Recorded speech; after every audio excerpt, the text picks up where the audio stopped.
primeira coisa a ser dita, né, sobre esse mito, a gente chama, né, o mito de Medeia, essa figura, né, incrível, né?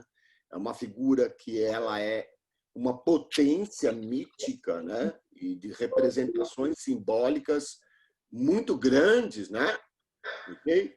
Vamos pedir para as pessoas fecharem os sons, né? Depois vocês podem reabrir a hora que quiser.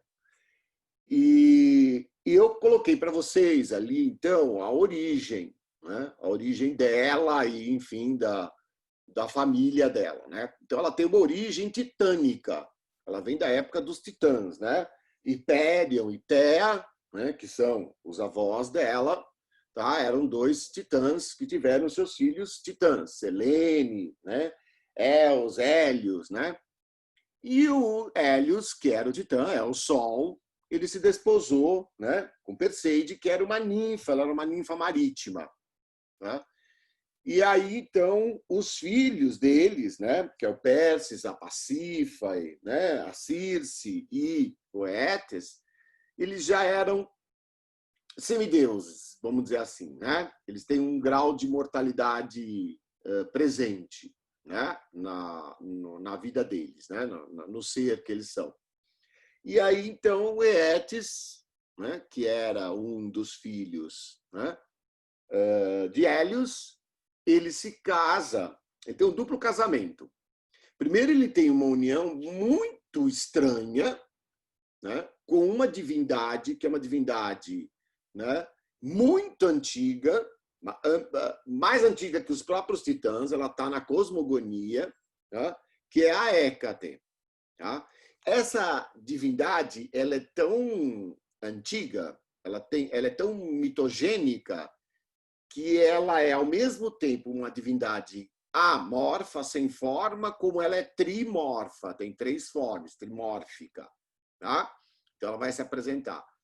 E o Eetes, seduzido ou não, não se sabe, né? Porque a gente está falando de um tempo que não tinha o Eros ainda, o deus flecheiro, né? Então não dá para saber. O Eetes acaba se entregando a ela a ele, e ela, então, né, fica grávida.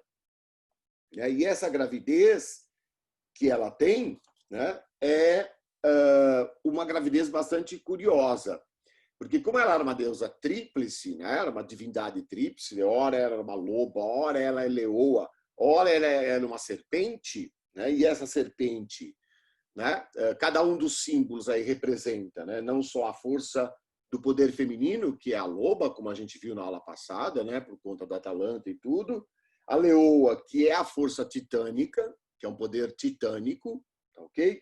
E a serpente é uma força mágica, tá? Aquilo que na antiguidade clássica se chamava de esotérico, com S, tá? Esotérico. Okay? O esoterismo vinha dos subterrâneos, vinha de um mundo, tá? De um mundo místico diferente, tá bom? Então, o que acontece? A gestação da Medeia, ela se dá dentro de um ovo dentro do útero, tá? É um ovo no útero. As duas coisas acontecem, tá? E aí, essa também é uma questão interessante, porque é um contraponto direto com a questão da Medeia, né, ter nascido de um ovo, tá, com a questão da Helena, né? Zeus na forma de cisne, né? Deita-se com Leda, Leda bota um ovo e nasce Helena. E Helena será, obviamente, a figura de resplandecente, de beleza eterna. Não é à toa que os gregos se chamavam de helênicos, né? Exatamente por ser descendentes ou similares ou parecidos com Helena, né? Helena famosa, ok? Ela tem essa imortalidade muito grande e tem uma coisa importante para dizer para vocês. Para os gregos, a beleza era fundamental. As pessoas tinham que ser belas. Elas não precisavam ser necessariamente bonitas, uma beleza física, né? Mas o estar, né, da pessoa tinha que transmitir uma ideia de beleza, fosse ela como fosse. Tá? E eles enjeitavam muito as feiuras. E as feiuras muitas vezes vinham pelas palavras. pela linguagem, pela expressão do corpo, pela figura humana, pelas atitudes. É muito interessante essa questão dentro do mundo helênico, tá? E Helena era esta figura que trazia diafanamente a beleza, né, do povo que jamais se reconheceu como grego, né? O máximo que eles chegaram é ser chamados de aqueus, né? Mas não grego. Grego é uma palavra de origem romana que significa torto, deformado, tá? Graeco, tá? Torto, deformado. Então, você pode imaginar que os próprios gregos hoje não se chamam de gregos, né? Embora internacionalmente a nação seja chamada Greece, né? Eles, em grego, chamam ela de Elas, né?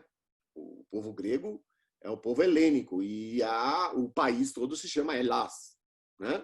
Ok? Então, eles não se chamam absolutamente de gregos. Muito bem. Tudo isso para explicar que é uma contraposição. Ela nasce desse ovo, nesse útero, porque ela tem uma mãe, né? Que é essa essência, né? É uma mitogênese da figura feminina, trifórmica e também transformadora, né? As representações de Hécate são as mais variadas possíveis, tá? Que vocês podem imaginar, as mais variadas possíveis, ok? Deus de uma deusa com 3 cabeças, muitos seios, até ou ela só loba ou ela só é a serpente. Então, ela aparece de muitas formas diferenciadas, principalmente nos vasos antigos, né? Na cerâmica helênica antiga. Muito bem. E aí, então, dá-se o nascimento dessa figura feminina, dessa filha, né, de Étis com Hécate, chamada Medeia. Né? O nome Medeia, na verdade, foi o nome que veio no sonho do Étis. E certamente foi a Hécate que colocou o nome Medeia nela, porque Medeia tá, vem do radical medes, em grego, que significa que planeja, tá? Aqui trama. Tá? Medes, em grego, significa tramar. Tá? E trama, cuidado, não tem nada a ver com o sentido de trama hoje. Ah, uma trama, tá? Uma conspiração, uma trama. Tramar, em grego, era projetar, era construir um futuro. Né? Era usar do tecido, das linhas, as várias linhas. Então, no mito grego, a trama ela é fundamental. Tá? Ela é importante, tramar. Ok? Se a Sílvia, a Elô, né? Enfim, se vocês estivessem no mundo antigo, vocês seriam, né? De alguma forma, esses médias, porque vocês estão tramando, vocês tramam. Quando vocês juntam as pessoas num projeto e propõem um colóquio, vocês estão tramando, vocês estão tecendo, estão criando tecidos, tá? Tecidos de expressões, de linguagem, de fala, de trocas, etc. Então, isso na cultura grega era muito importante. Tá? Quando é que foi que a palavra tramar passou a ser um ato de conspiração, algo escuso, feito por debaixo dos panos? A partir da Idade Média. Né? Como oposição ferrenha, né, ao paganismo vindo da cultura clássica, né? No judaico-cristão, a ideia da trama é da conspiração, do negativo, né? Do sistema. Isso é ruim, isso é bom, isso é mal, isso é feio, isso é bonito. Né? Os gregos não tinham muito essas noções. Tá? Aliás, eles não tinham nenhuma dessas formas. A mesma figura pode ser maravilhosa numa história, depois ela pode ser terrível em outra história. Tá? Isso não importava, tá? Na concepção. Ok? Muito bem. Então, Medeia nasce, né? Ela rompe esse ovo, ela nasce desse ventre. Tá ok? Hécate desaparece e Étis se vê com essa filha recém-nascida, com esse bebê que ele, né, teve com um ser que ele não sabe onde está, onde existe, se existe, que forma tem, não sabia nada. Tá? E aí, então, ele vai até o oráculo. E ele vai até o oráculo de Pítio. Pítio fica na Cólquida. Eu pus até o mapa para vocês da Cólquida, para vocês entenderem. Tá? Essa região hoje é uma parte da Armênia, tá? Da Geórgia. Tá? Nós estamos bem no Cáucaso. Tá? É bem na região do Cáucaso. Ok? Então ele vai no oráculo de Apolo em Pítio e o oráculo profetiza para ele dizendo assim: a nascida de um ventre, né, serpentiforme, na forma de serpente, porque foi um ovo, só te dará o que te vão, né, o que de vão, desculpe, pode ser o poder, a riqueza, a glória. E ele entra com um se. Se tu não enxergar, né, ou enxergares, para além das colinas e do mar. Né? Então tinha uma condicional. Essa condicional o Etes perdeu. Ele ficou com a ideia de que Medeia não era legal, tá? De que não seria uma filha legal. A ideia que ele tinha inicialmente era sacrificá-la no altar, né? Sacrificá-la num altar, ok? Enjeitar a filha e oferecer ela em sacrifício, tá? Mas a irmã dele, a Circe, fala: não, não, não, tá aqui, eu crio essa menina, pode deixar que eu crio, tá? E Circe, entendeu? Embora ela tivesse origem titânica, tem origem titânica e tudo, ela era uma feiticeira. Ela tinha poderes, né, e compreensões do mundo que nós chamamos de esotéricos, né? Os antigos chamavam de esotéricos, ok? Basicamente, o esoterismo envolvia algumas zonas de conhecimento, tá? O maior e o mais importante deles era a ideia da mandeia, da adivinhação, tá? Estava dentro do conceito de esoterismo, como a música.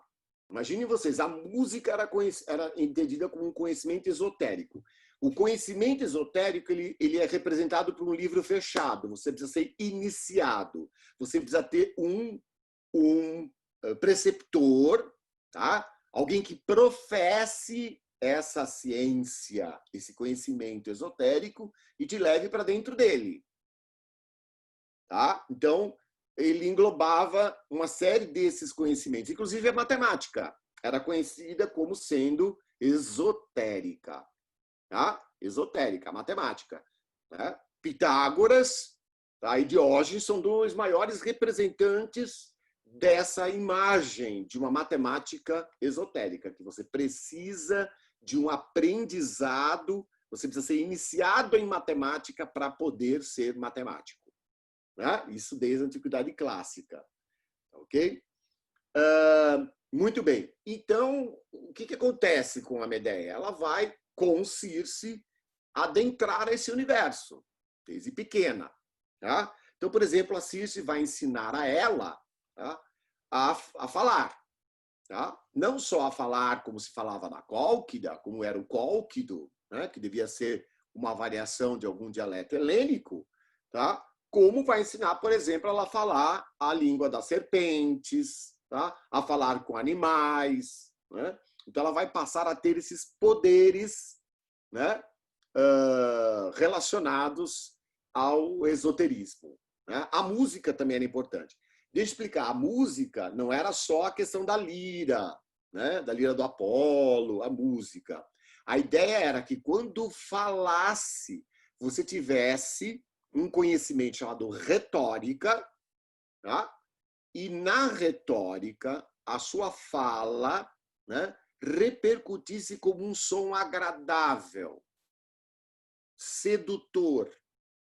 Aqui se dava o nome de melodia, melos, tá? Melodia, tá? Ok? Música. Tá? A música tem que ser agradável aos ouvidos, tá? Ok? Então isso era um conhecimento bastante esotérico. Já a fala, né? Então falar, filosofar eram conhecimentos exotéricos, com X, exotéricos. Eram livro aberto. Tá? Não é à toa que você vai ter o filósofo, a figura do Didascalos, que vai ensinar os ensinamentos. Né? Ok? Os ensinamentos que são comuns. Tá? Muito bem. Então, Medeia, ela vai viver uma primeira fase da vida dela, até a idade de 7 anos, com a tia dela, a Circe, e aí, né, 7, 8, 9, 10 anos, ela desaparece. Né? Sem dizer nada para Circe, sem que dissesse nada para Circe. Ela simplesmente desaparece. E ela vai, então, viver, né, esse período entre as Moiras, tá? Que eram as deusas antigas, fiadoras do destino, né? Atropos, Láquesis, né? Elas eram as deusas fiadoras do destino e eram deusas muito antigas. Elas transcendem a antiguidade. Zeus tentou destruí-las, tá? Porque achavam que elas eram malditas com aquela história do fio, né? De contar o fio da vida e Atropo ia lá e corta. Zeus achava tudo aquilo bizarro demais. Durante a Titanomaquia, ele tenta destruí-las, tá? Mas ele não tem muito êxito, porque depois ele se deita com Tênis, que era uma titânida, e as 3 Moiras renascem prontas, feitas, tudo de novo, tal qual elas eram. Tá? Elas ressurgiram a partir da união de Zeus com Tênis, tá? Que era uma titânida. Então ela vai... Muitos passavam pela mão das Moiras, tá? Na Antiguidade Clássica, mas especialmente 3 figuras se identificam muito com elas. A primeira, né, foi o Apolo. Apolo realmente viveu muito tempo junto das Moiras, que não era uma coisa fácil. Elas são 3 bruxas, elas são insuportáveis, tá? Você não consegue ficar perto delas, elas exalam, né, um cheiro de terra profunda, quase que putrefata, tá? E a gente vai depois falar um pouco desse sentido do putrefato, tá? Que vai aparecer. E então era difícil. Então o Apolo, o que ele fez? Ele levou para elas, tá, as folhas de louro e preparou um chá de louro forte, com cheiro forte. E elas adoraram aquele chá e elas passaram a dar ao Apolo todo o direito da manteia e tal. Outro que também vai passar para a mão delas é o Orfeu. Orfeu ficou um período menor, mas foi o suficiente para Orfeu poder se munir de alguma possibilidade de entender o mundo, a vida e entrar, né, obviamente, depois no Hades. Tá? E a Medeia. A Medeia passou um bom e longo período, foram 10 anos que ela desapareceu. Né? Então, ela devia ter certamente ido tanto para a terra dos hiperbóreos, então ela foi mais ao norte, né? Visitar terras estrangeiras, orientais e ao norte, como ter ficado tempo com as Moiras. O fato é que ela vai trazer esses conhecimentos esotéricos muito fortes. Né? E aí, então, Éetes, né, quando revê essa filha, que agora já tem, né, seus 17 anos, 18 anos, ele recebe como uma princesa, né, ele tem um certo temor sobre ela, tá? E ele exige, nesse mesmo momento que ela está regressando para a Cólquida, ele exige que Circe vá embora. Né? Ele briga com a irmã, fala, olha, você vai embora. Tá? Ele acusa, ele entende que Circe está tentando conspirar contra ele, né, contra o reino dele, para instaurar na Cólquida um sistema ginecocrático, então que as mulheres passariam a ser as grandes líderes, as grandes figuras. Né? Então, temendo isso, sabendo que, né, Circe era uma feiticeira, portanto, ela está um grau acima, né, do que Medeia era, porque Medeia é uma bruxa. Né? Na verdade, nós temos uma escala de 3 níveis.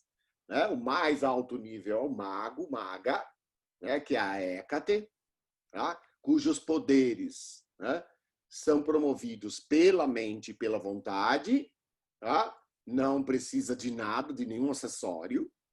Tá? A feiticeira usa já de um acessório, ela tem a varinha mágica, né?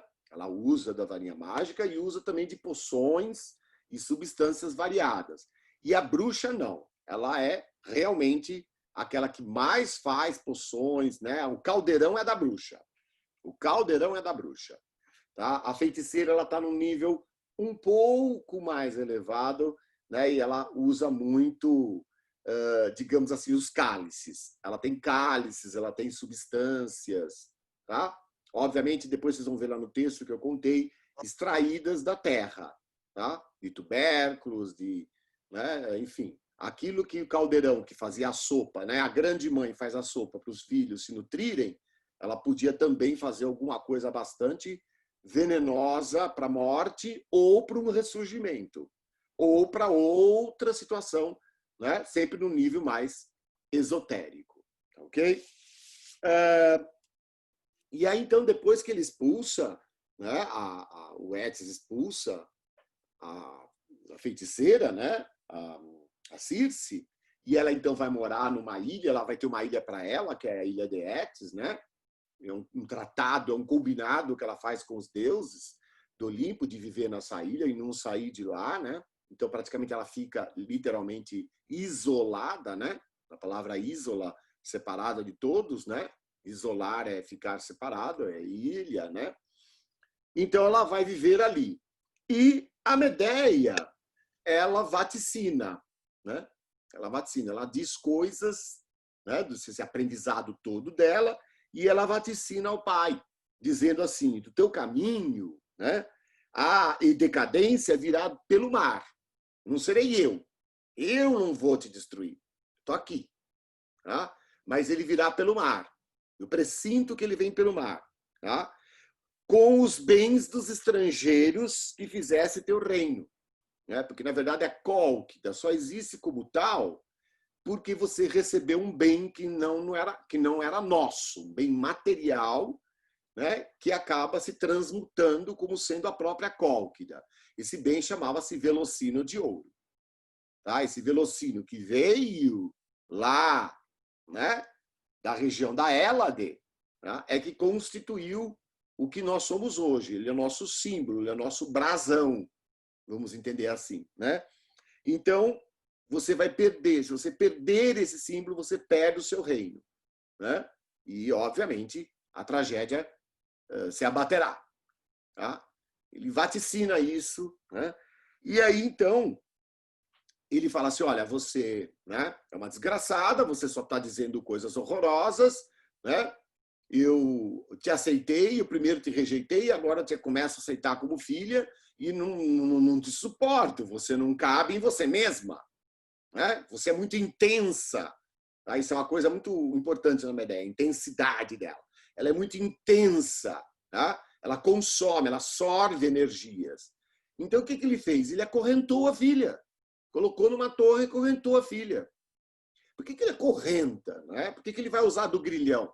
Porque o grilhão era a marca registrada dos poderes titânicos. Os titãs, para pararem de sorver energia, né, eles foram acorrentados, agrilhoados, né? Todos eles. Os gigantes também foram todos agrilhoados. Né? A ideia do grilhão, né, que é formado por aqueles elos todos perfeitos que vão se unindo, vão tirando forças. Né? Mas, como ela era uma bruxa, o que ela fez? Rapidamente ela consegue escapar dessa correntes, né? Por onde o pai colocou. Ela transforma essas correntes numa serpente. Né? E essa serpente se desenrola dela mesma, né? Essa serpente vai até a porta, né? Consegue abrir a maçaneta, tudo isso, né? A comandos de Medeia, e ela então, né? Usa das forças todas do poder dela, esotérico e exotérico, porque fala com a serpente, e se liberta. Né? E nesse momento, então, Ed se dá conta de que ela não era absolutamente uma figura de quem ele devia ter inimizade. Tá? E vamos dizer assim que ele se alia a ela, tá? Dizendo assim, olha, entendi que você é poderosa, tá? Estou entendendo perfeitamente do seu poder. Então vamos nos aliar. Né? Você gosta do nosso reino? Você ama a Cólquida? Ela fala, sim, a Cólquida é o meu lar. Eu amo este lugar. Né? E preciso preservá-lo. Né? Preservá-lo e, mais do que isso, eu sei que você cometerá desastres. E eu estou aqui para tentar salvaguardar tudo isso. Então ela se alia ao pai, mas digamos que havia nessa aliança entre filha, semifilha e o pai uma certa desconfiança. Tá? Não era uma aliança assim de peito aberto. Tá? Havia sempre uma desconfiança sobre os passos, né, que Medeia dava.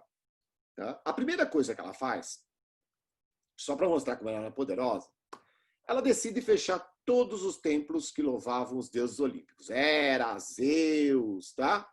Não, nós não precisamos desses deuses que vêm lá da região, né, ocidental, tá, da Hélade. Vamos fazer o seguinte, vamos cultuar deusas mitogênicas, primordiais. Tá? Hécate terá o seu templo, tá? Gaia, a mãe terra, e Nix, né? A mãe, a grande mãe, a mãe partenogênica. E aí o Etis embarca nisso tudo e ele fala, bom, então que assim seja. Na verdade, ele sabia que ela estava instaurando ali um sistema ginecocrático de poder femininos e poderes femininos muito grande, porque ela não tinha selecionado nenhum deus, né, masculino. Nenhuma figura masculina representava a Cólquida. Tá? Muito bem. E aí, então, o que acontece? Zeus se reúne todos no Olimpo, num concílio, e fala assim, vocês viram só o que está acontecendo na Cólquida? Né? E Zeus fica estupefato, falando, não é possível. Né? Eu, praticamente, ajudei a fundar a Cólquida. Né? Antigamente, tá? Eu é que mandei para a Cólquida aquele cordeiro sagrado com pelo de ouro, levando os gêmeos, né? O Frígio e ele para a Cólquida. Tá? Eles estavam fugindo. Tá? Eles tinham que fugir. E eles foram os fundadores. E dali, então, vem o povo cólquido. E veio Eetes para rei, etc, etc, etc. E agora eles se voltam dessa forma, né? Nos renegam como deuses. Né? Nós não somos mais seres votivos da parte deles. Tá? Então, o que ele vai fazer? Ele vai conspirar. Ele vai tramar. Agora sim, essa trama é um tecido bacana, porque ela é um aprendizado. Tá? Ela é um aprendizado. Ok? Tem outra coisa que vocês têm que saber. Na Grécia, quando você se vinga, né, a vingança ela tinha que levar a um aprendizado. Se ela fosse vingança nua e crua, né, só por uma questão, digamos, narcísica, eles não entenderiam isso, mas enfim, narcísica, ela seria, então, considerada uma híbris. Mas se havia toda uma trama para levar ao aprendizado, né? Aí, então, essa trama era considerada bacana. Né? Os fios todos se entrelaçariam. E aí Zeus, então, começa a enredar essa nêmesis, entendendo que eles não serem louvados era uma híbris que os cólquidos cometiam. Como é que ele cria essa? Olha só, eles têm outra coisa que vocês vão aprender. Era especialista em criar excelentes tramas de vingança, de ensinamento. E a primeira coisa que ela dizia era o seguinte: a vingança, a trama, a nêmesis, ela não deve ser no ímpeto. Ela não deve ser impetuosa. Ela deve ser bem construída. Tá? E a vingança é um prato que se come frio. Tá?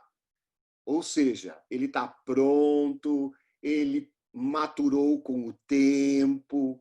Tá? Okay? Ele não apodreceu, ele só maturou com o tempo e aí é o momento certo.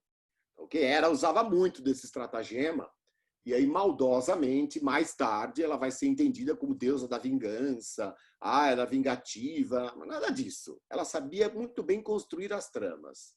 E são tramas muito pertinentes e fundamentais. Tá? Muito bem, então o que eles tramaram?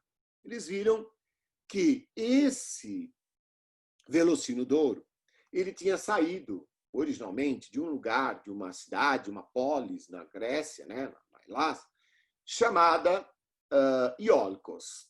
Tá? E lá, então, quem era o rei? Era um rei chamado Pélias. Na verdade, o Pélias, ele assumiu esse reino de uma forma muito estranha. Ele lutou contra o próprio irmão, chamado Esão. Tá? Ele luta contra o próprio irmão. Essa luta leva os guerreiros a lutarem entre si, né? Ele tem uma verdadeira guerra interna, né? Dentro da polis, e ele, de forma escusa, né? Acaba matando o próprio irmão, Esão, né? E assume como rei. E ele sabia que o Esão tinha um filho chamado Jasão. Tá? Então, Jazão, filho de Ezão, tá? Ele tinha esse filho. E ele sabia que esse menino, quando crescesse, né, e fosse apurar os fatos, poderia se vingar dele. Então, o que ele faz? Ele entrega, né, o bebê, o nenê, Jazão, tá, para os soldados e fala assim, ó, mata. E o soldado que ficou com o bebê falou assim, não tenho coragem de fazer isso. Por mais que seja uma ordem real, eu não vou matá-lo. Tá? Então ele fala, mas também eu não vou desrespeitar aquilo que foi colocado. Se os deuses acharem que ele tem que sobreviver, ele sobreviverá. E ele largou, no meio do mato, ele largou o bebê ali. Né? Mesma história da Atalanta, essa história se repete. O Édipo, é tudo uma história que se repete. Aí o que aconteceu? Era vendo o bebê, falar, não, vou providenciar imediatamente que ele seja criado. Né? A própria Hera vai tomar conta, vai ser babá do Jazão. Ela é babá do Jazão, ela cuida do Jazão, tem o maior carinho por ele, assim, né? Que era uma coisa pouco comum para Hera, ela não tinha muita paciência com criança, tá? Mas ela toma conta, espera o Jazão crescer. Quando ele está mais ou menos com seus 7 anos, ela entrega o Jazão para o centauro chamado Quiron, que era um centauro poderoso, fala, ensina tudo para esse moleque. Eu quero esse cara um guerreiro, um herói, eu quero ele o máximo. Tá? E aí, então, Quiron tenta ensinar para o Jazão tudo o que ele sabia. Ele sabia muita coisa. Né? Ele já tinha ensinado Aquiles, já tinha ensinado outros tantos grandes heróis. Né? Então ele começa a preparar o Jazão para ser um herói. Mas ele entende que o Jazão, assim, ele come pelas beiradas, entendeu? Ele quer logo, então, tá, já entendi, mas não entendeu nada, tá? Ele percebe que o Jazão tem uma certa dificuldade de compreensão, tá? Hoje a gente diria que o problema dele seria cognitivo, né? Ele tem uma certa dificuldade cognitiva e o centauro, né, diz, olha, presta atenção no que eu estou te explicando. E aí ele apronta várias. Eu não posso me delongar aqui, senão a gente abre a história para a história do Quiron com o Jazão. Tá? Mas eu quero dizer que ele era, assim, digamos, um tipo de caráter duvidoso. Vamos dizer assim, se a gente pudesse imaginar, né, essa história. Ele era um tanto rufião. Ele era muito rufião. Ele tinha muita papa na língua. Tá? Ele tinha uma ideia de musicalidade muito boa, mas ele era muito enganador, um rufião. Tá? Exatamente essa é a ideia maior. E aí, então, ele era tão papo mole, tá? Que quando ele vai encontrar com Pélias, né, e Hera ajudou ele a chegar até Pélias, Pélias vê o Jazão, se impressiona, ele fala assim, eu vim aqui buscar o meu trono que eu tenho por direito. Você não é o verdadeiro rei, eu que sou. Tá? E ainda você não pagou pela morte do meu pai. Né? E aí, então, Pélias, né, diante de tudo aquilo, fala, olha, você há de entender que Iolcos não sobreviverá se você, né, Jazão, já que você é o grande herói, né, que você é o herdeiro, né, soberano do trono, não trouxer de volta o Velocino de Ouro, que foi levado para Cólquida. Né? Zeus mandou de volta e certamente Zeus quer que isso volte para nós. Né? Esse tesouro é nosso. Tá? Esse tesouro carregado de simbolismos, né? De um brasão e tudo, isso é nosso. E aí, olha o que faz o Jazão. Ele era tão espertinho que ele fica sabendo que tem uma tal de caçada de um javali lá em Cálidon e que grandes guerreiros, heróis, príncipes estavam tudo indo para lá. Ele fala, eu vou nessa. Tá? Não tô muito afim de caçar javali nenhum, mas eu quero mais tramar, fazer uma social com todo mundo me conhecer, e ele era bom nisso, ele era muito bom nisso, tá? E, de fato, a figura do Jazão na caçada foi zero, né? Ele só participou. Mas, ao término, quando a Atalanta sai vencedor, etc., a morte de Meleagro, ele convida todo mundo, fala, olha, pessoal, é o seguinte, eu tenho que ir para Cólquida, tá? E o Argo, né, o barco já está sendo construído, tá, pelo, né, próprio Argo, que pôs o nome no barco de Argo, E quem topa ir para essa aventura? É uma aventura muito boa. Eu vou recolher, né, o Velocino de Ouro, que é um tesouro pertencente a Zeus, que tem que ser devolvido a ele, né, pelo reino de Orcus. Aí, então, todo mundo se apresentou, inclusive o Acasto, que era filho de Pélias, né? Ele que seria o sucessor ao trono, se o Pélias continuasse. Fala, não, uma aventura é uma aventura. Tá? Ainda mais quando Heracles fala, eu vou participar e vou levar comigo o Ilas, né, que é meu amiguinho. Ah, nossa, aquilo bombou. Né? Então, Orfeu, Atalanta, Acaso, todas aquelas pessoas que eu disse para vocês. E esses argonautas partiram. Né? Essa trajetória aventuresca é enorme. Eu contei umas partes no nosso colóquio passado com Atalanta, mas eu vou pular porque eu preciso fazê-los chegar rapidamente a Cólquida. Né? Então, eles chegam a Cólquida, né? E aí o que acontece? Ele desembarca, né, com a trupe toda, ok? A Atalanta não caía, a Atalanta sempre ficava tomando conta do Argo, que ela achava que alguma coisa ia acontecer. Ela desconfiava sempre de tudo. Né? Ela tinha um senso, né, uma percepção de proteção muito grande. E aí, então, todos desceram, foram recebidos num banquete. Né? O Étis não nos refutou a hospitalidade, porque isso para o grego, né, era fundamental. Tá? Não ser anfitrião, nossa senhora, era o fim da picada. Abrindo parênteses, só para explicar isso para vocês melhor, porque isso é uma questão muito interessante. O grego entendia que a hospitalidade era um dom a ser considerado. E o hóspede tinha que ter também um senso de noção, né, de entender que ele não poderia abusar da hospitalidade. Tá? E a bela hospitalidade, ela dura 3 dias. Tá? A partir do 3º dia, o hóspede passa a ser inconveniente. Por quê? Porque jamais um grego diria como nós dizemos. Ah, fica à vontade, olha, a geladeira é ali, o banheiro é aqui. Ah, se você precisar, olha, deita aí, fica. Não se preocupe, fique à vontade. Não, para o grego, a ideia do anfitrião é a pessoa que vai te receber na porta, que fica com você o tempo inteiro te olhando, ouvindo o que você tem para dizer, as histórias que você vai contar. Aí ele te oferece uma água, ele te oferece um vinho, ele te oferece um cordeiro assado, tá? Ele te oferece uma moussaka, ele te oferece uma coisa, ele não te deixa fazer nada. Se você falar, não, pelo amor de Deus, não pode, pelo amor dos deuses, eu sou o seu anfitrião. Só que, então, a pessoa tinha que se mancar, que depois do 3º dia ele já tinha mobilizado todo mundo, ele não podia mais continuar ali. Seria uma ofensa. Tá? Então, o Étis, o que ele fez? Ele recebe, tá, os argonautas, mesmo sabendo que eles vinham para lutar contra Cólquida, como um bom anfitrião. E ele põe um banquete enorme, e nesse dia, no banquete, o que acontece? Medeia olha para o Jasão olha para ela, sabendo que ela é a princesa, e ela se apaixona por ele. Então é muito interessante, porque a discussão é que paixão foi essa? Não foi motivada por Eros.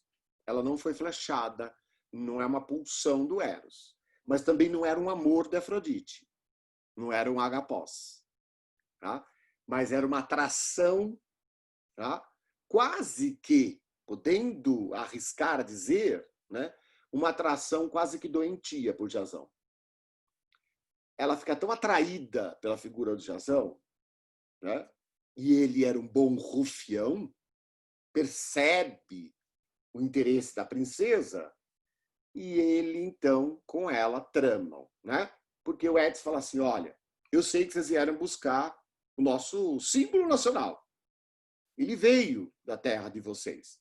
Eu sei que vocês têm direito, mas vamos convir. Quem vai levar embora tem que ser a pessoa capaz de passar por provas que eu vou dar. Mínimo. Né? Não vou entregar isso assim como se não fosse nada. Eu vou dar algumas provas e essas provas devem ser respeitadas. Né? E aí ele então diz a Jasão, ele fala, primeira coisa, não quero todo esse bando de gente né, para chegar até o velocínio. Só você, Jazão, você que coordena tudo, né? Você é a pessoa interessada, então é para você que o trabalho. Tá? E ele diz assim, você vai colocar sobre o mesmo jugo 2 touros de Hélios. Os touros de Hélios, né, que viviam na Cólquida, eles, obviamente, soltavam fogo pelas ventas, tinham os cascos, né, de bronze, não eram touros comuns. Né? E ele tinha que colocar os dois atrelados numa espécie de um carro de semeadura. O que também já era difícil capturar o touro, o que diria prender os 2 touros como se eles fossem bois. Tá? Touros não são bois. Tá? E aí, quando ele atrelasse, ele ia abrir, né, sobre fendas na terra, como se fosse semear, e ele receberia, né, depois dessa etapa, se ele conseguisse, ele receberia, né, dentes de um dragão, tá? E dentes de dragão, seja ele qual for, quando você semeia, ele origina uma figura chamada Sportói. Sportói é um guerreiro insano, tá? Porque ele não é exatamente, ele não tem consciência, ele só quer lutar. Tá? Então, os Sportóis se erguiam, tá? Ele lutaria com os Sportóis, vencendo todos. Tá? Eram 10, os Sportóis eram 10 o número de dentes. Tá? E aí, finalmente, se ele vencesse tudo isso, ele teria, então, direito a pegar o velocínio. Tá? E Jazão, ouvindo aquilo no banquete, à noite ele passa, né, incomodado, não consegue dormir, e no dia seguinte, então, a Medeia vai lá e conversa com ele, fala, então, Jazão, eu sei que você se preparou muito, que você esteve com o centauro Quiron, tá? E como que você vai fazer? Porque as ordens do meu pai são claras, né? Ele fala assim, eu não tenho a mínima ideia, porque eu acho que eu não vou conseguir nada, tá? Porque eu contava sempre com a colaboração de todos os argonautas, e seu pai quer que só eu faça isso. E ela fala assim, não, eu posso te ajudar. Ah, mas isso a gente não estaria rompendo? Eu falo, não. Mas você então vai se opor a seu próprio pai? Ela fala assim, não me preocupo com isso. E agora eu quero te ajudar. A única coisa que eu quero estabelecer com você é o seguinte, Jazão, que você seja meu e de mais ninguém. É isso. É a única coisa que eu te peço. E o Jazão, óbvio, sem ter como, né, dar continuidade, aceita a condição. Aceita essa condição imposta por Medeia. E óbvio que Medeia vai usar de todos os poderes mágicos que ela tinha, como bruxa, vai conseguir hipnotizar os touros, ele vai conseguir colocar o touro sob jugo, vai lutar com os esportói, né? Os esportói, ele vai usar uma técnica muito famosa, e é a Medeia que diz para ele. Ele joga uma pedra no meio, os esportóis olham uns para os outros e eles começam a lutar entre si, né? E o último esportói que restou, Jazão lutou com uma espada, que era uma espada mágica dada por Medeia. Né? E aí, então, obviamente, ele chegou, falou, ó, tá aqui, fiz tudo que você mandou, cadê o velocínio? Né? Ele fala, bom, o velocínio está dentro de uma gruta, tá? E essa gruta tem um dragão. Tá? Você vai ter que destruir esse dragão, matar esse dragão e finalmente pegar o velocínio. Óbvio que ele não tinha condição nenhuma de enfrentar dragões. Se tem uma coisa que Medeia sabia fazer, é enfrentar dragão. Tá? Seres, né, répteis e tudo mais, era com ela mesma.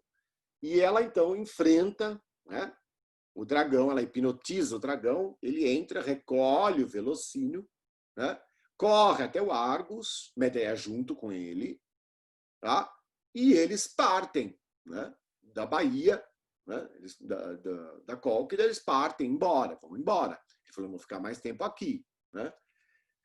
Quando ela chega, já começa o estranhamento. A Atalanta fala, quem é essa fulana? Né? Como assim? Né?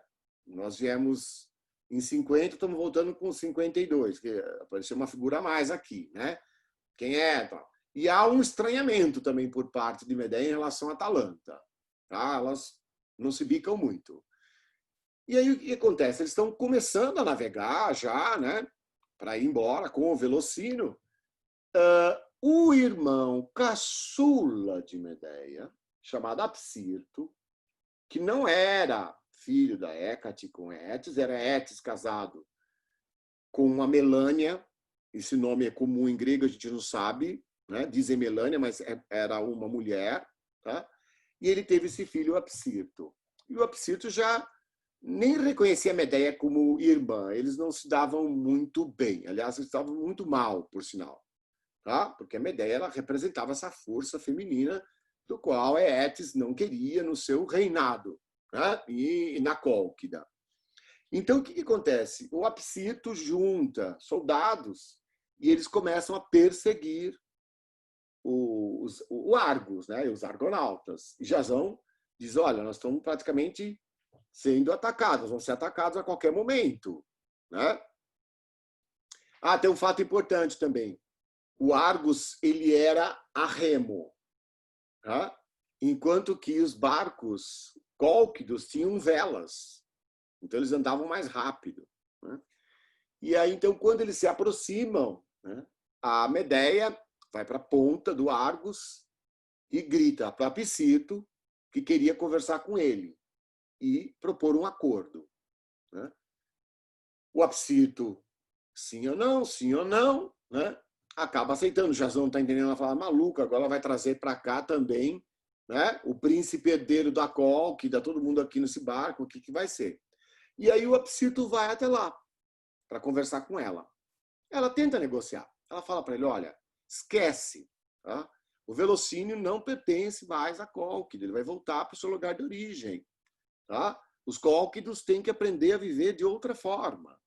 Mas o Apsirto teima, não é isso, tá? Ele enfrenta a Medeia e a Medeia hipnotiza ele. Hipnotiza, pede para o Argos partir com o Apsirto, todos estranham, né? As embarcações da Cólquida estranham, e o que ela faz? Ela mata o irmão, o meio-irmão dela, e estraçalha todo ele, em pedaços, e começa a jogar esses pedaços no mar, fazendo com que a frota da Cólquida parasse para recolher o Apsirto, porque teriam que ser feitas as exéquias dele, né? Ele teria que ser enterrado e tudo mais, e retarda, né? E a última coisa que ela lança, inclusive, é a cabeça do Apsirto, tá? Quando o Jasão vê tudo isso, quer dizer, quando todo mundo vê tudo isso, né? As pessoas ficam um tanto assustadas com a presença da Medeia. A Atalanta fica muito assustada. Ela é a primeira a dizer, olha, sabe, quando a gente chegar no Hellesponto, eu vou ficar por lá, tá? Vocês podem regressar à vontade. E, dito e feito, eles voltam, né? Chegam em Olcos, trazendo, né, o Velocínio, né? Ele vai até o Pélias, fala, tá aqui, ó, você não queria o Velocínio de ouro? Tá aqui, né? Aí o Pélias fala assim, mas você acha por bem nós ficarmos com o Velocínio? Ele fala, não, esse Velocínio não nos pertence, esse é dos deuses. Vamos até o templo de Zeus e vamos, obviamente, oferecer a Zeus o Velocínio. Foi ele quem, né, no passado, né, usou esse cordeiro de ouro para salvar, né, dois príncipes, né, do nosso reino e fundaram a Cólquida. E aí, então, eles dedicam todas as devoções, tarará, e o Pélias fala assim, mas sabe o quê, Jasão? Eu desconfio um pouco de toda essa sua história, de como você enfrentou tudo isso, e sozinho, tá? Eu não tenho muito, né? Claro, eu não tenho muita certeza de que isso foi feito. Ele falou, olha, eu não trouxe o Velocínio, não era isso que você queria? Tá feito. Ele fala, sim, mas sim e não, vamos averiguar, vamos botar o caso na Bulé. A Bulé, o que era? Era o conselho, né, dos anciãos. Você vai contar essa história toda, né? E ele não teria problema nenhum, porque ele era ótimo com a palavra, né? Era um rufião, né? Ele sabia falar muito bem, ele convencia todo mundo de qualquer coisa. Só que o que aconteceu que Medeia fica irritada com essa história, fala, não é possível, né? Eu saio do meu reino como uma princesa que vem estrangeiro, Falar, e isso, a gente não está sendo bem recebido, vocês foram bem recebidos, aqui eu não estou sendo bem recebida como uma estrangeira, o que é pior, né? Você, Jazão, com quem eu já me casei, você já é meu marido, a gente se casou em terra estrangeira, e eles estão impondo essa condição, né? E aí, então, o que ela faz? Ela se aproveita, sai do Argo, né? Alguns mitos dizem que ela sai travestida como se ela fosse mesmo uma feiticeira, né? Uma fada, feiticeira, enfim, encantada, e ela vai procurar as filhas de Pélias. Pélias tinha 3 filhas, as Peleidas, né? Como eram chamadas. E diz para elas assim, olha, eu sei que o momento é difícil, o seu pai é velho, né? Jazão trouxe o velocínio e ele vai se tornar rei. Vocês acham que isso é a melhor coisa? Ai, não, nós amamos tanto o nosso pai. Elas eram super ligadas, o Pélias, adoravam o pai delas. Tá? Aliás, o Pélias não era um péssimo pai, ele era um ótimo pai. As meninas e o próprio Acasto, que era o filho mais velho, gostavam muito dele. Tá? Então ele fala assim, olha, eu, né, que sou de passagem, fui tão bem recebida por vocês, vocês me deram um copo d'água, me ofereceram pão, o que eu posso dizer é o seguinte, eu posso transformar o seu pai num jovem de novo. Se ele for jovem, ele vai ter condição de lutar contra o Jazão, porque o Jazão é muito jovem. E ele é um velho, ele é um rei velho. Né? E aí elas falam, mas como faz isso? Como isso acontece? Ela fala, é simples, tá? Eu vou pedir para o seu pai ficar dentro desse caldeirão. Tá? Eu trouxe um caldeirão, ok? E aí, o que vai acontecer? Eu vou mexer esse caldeirão, eu vou dizer umas palavras que vocês não vão entender, porque são palavras numa língua que vocês desconhecem, tá? Que é a língua, né, da transformação, são palavras esotéricas, e aí quando vocês abrirem aquele baú, né, o seu pai vai nascer lá, né, reaparecer lá, jovem e refeito. Elas falam, não, isso não é possível, isso não existe, né? Isso não é uma deusa, isso não existe. Falou, então eu vou provar. Né? Então ela pega um bode velho, coloca dentro do caldeirão, faz a magia toda, né? E aí quando ela abre, né? Elas olham para o caldeirão, não vê mais nada. Quando ela abre o baú, tem lá um cordeirinho jovem, né? Um cabritinho, né? Bonitinho. Então elas veem que é verdade isso, que isso é possível. E elas trazem o pai e falam, pai, nós vamos te dar um presente, tá? Você vai passar num spa, né? Num dia de spa diferente. Nós vamos pôr você dentro desse caldeirão, tá? Nós vamos pronunciar essas palavras, que a gente já tem em memória, essas palavras, e você vai se converter, vai se transformar num jovem e vai poder, obviamente, enfrentar o Jazão. E o pai se deixa levar pelas moças. Elas são muito lindas e elas falam com a maior sinceridade. Elas acreditaram muito na Medeia, totalmente na Medeia. Tá? E óbvio que vocês imaginam o que foi que aconteceu. Né? Quando puseram o pai no caldeirão, disseram aquelas palavras, né? Elas foram olhar no caldeirão e o Pélias estava todo destroçado e abriram o baú, não tinha nada dentro. Né? E tudo aquilo era um show de magia. Tá? De uma bruxa, ok? E o mesmo caldeirão que dá vida pode também tirar essa vida, né? Ou fazer essa vida ressurgir. Aí ela usou, obviamente, para destruir o Pélias. E ela, então, corre até Jazão e fala, olha, o reino é seu. Pronto, liberei o trono, Jazão. Então, agora nós vamos ficar aqui em Ólicos. Mas como que aconteceu isso? Tá? E as 3 filhas de Pélias, elas enlouquecem. Elas enlouquecem quando elas descobrem que, pelas próprias mãos e pela boca delas, né, elas profetizaram e proferiram palavras destrutivas e que elas tinham matado o próprio pai. Né? Elas ficam completamente enlouquecidas com isso. Né? E nunca mais curaram essa loucura, né? Esse peso, tá, do parricídio. E aí, então, Jazão fala, não, não há situação alguma da gente ficar aqui. Né? O que você fez, Medeia, né? Não cabe entre os aqueus. Isso talvez funcione lá na Cólquida, de onde você veio, mas aqui não cabe isso, né? Não cabe. Ele fica bravo com ela. E ele tinha uma relação com a Casto que era uma relação de amizade. Ele fala, olha, sabe o que nós vamos fazer? Nós vamos embora daqui. A Casto, que era filho de Pélas, ele assume como rei. Ah, eu não me interesso por esse reino, nós vamos embora daqui. Ela falou, mas vamos para onde? Né? E nesse vamos para onde, tá? O rei Creonte, tá? O rei Creonte de Corinto, fica sabendo que Jasão, príncipe herdeiro ilegítimo do trono de Orcus, e Medeia, esposa, que era princesa da Cólquida, de um príncipe e uma princesa, buscavam exílio. E ele fala assim, por favor, sejam bem-vindos. Corinto é uma cidade aberta a todos. Vocês serão bem-vindos. E eles foram super bem tratados em Corinto. Eles moravam num palácio bonito, tá? Eles pertenciam à casta de Corinto, mas, na verdade, o Creonte maquinava ideias futuras. Ele imaginavam que esses dois príncipes, um príncipe e uma princesa, vivendo em Corinto, né? Tendo uma vida em Corinto, tendo filhos em Corinto, mais tarde poderiam unir todos esses reinos num grande império. Né? Okay? A Cólquida, Iolcos, tá? Corinto, tudo isso seria, né, um grande império, um grande líder. Tal. Então ele tem essas ideias na cabeça. E, de fato, isso acontece durante um período razoavelmente longo.